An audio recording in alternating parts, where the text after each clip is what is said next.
রবিবারের সকাল বাজার করে চলে এসেছি। কি বাজার নিয়ে এসেছি চলুন ভিডিওর সঙ্গে থাকুন, আজকে আমি দেখাবো আপনাদের সামনে। তো বন্ধুরা অবশেষে বাজার করে চলে আসলাম। আজকে মাম্পি বাড়িতে নেই, পোলিও আছে স্কুলে, তাই চলে গেছে। তো আজকে আমি আপনাদের সামনে তুলে ধরছি কি বাজার নিয়ে আসলাম। প্রথম দেখাই একদম সবুজ সবুজ সবজি, লাউ। একটা লাউ গ্রামের থেকে এনেছি। আর আছে হচ্ছে একদম টাটকা ঝিঙে, সব গ্রামের সবজি, গ্রামের একদম টাটকা ছিঁড়ে দিয়েছে গাছের থেকে। আর আছে এটা কি বলুন তো, দারুণ জিনিস, চুই ঝাল। চুই ঝাল কিসের জন্য এনেছি সেটা এবার আপনাদের সামনে পরিষ্কার হবে, সেটা পরিষ্কার করে দিচ্ছি আমি পরপর ভিডিওর মাধ্যমে। তো চলে আসো, এটা দেখিয়ে দাও কি আছে।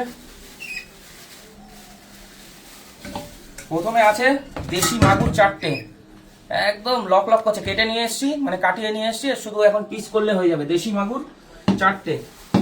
আর সব থেকে মেন জিনিস যেটা চুই জাল এনেছি তার জন্য, সেটা এবার খুলে যা সিমসিম, খুল যা সিমসিম, খুল যা খুল যা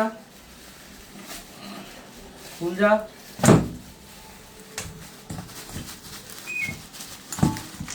দেখুন দেশি হাঁসের মাংস, খেলেই দিল খুশ হয়ে যাবে।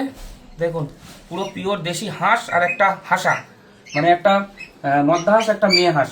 তো এই হচ্ছে আজকে রবিবারের বাজার। দেখুন ঝরে ঝরে পড়ছে হাঁসের মাংস। আর হাঁসের মাংস চামড়া না রাখলে মজা আসে না, একদম চামড়া শুদ্ধ, ঠিক আছে। তো এই হচ্ছে আজকের বাজার। বাজার কেমন হয়েছে অবশ্যই জানাবেন। আর ভিডিও ভালো লাগলে লাইক কমেন্ট শেয়ার চাই। আর আমার সঙ্গে থাকুন, পরপর ভিডিও আসতে থাকবে।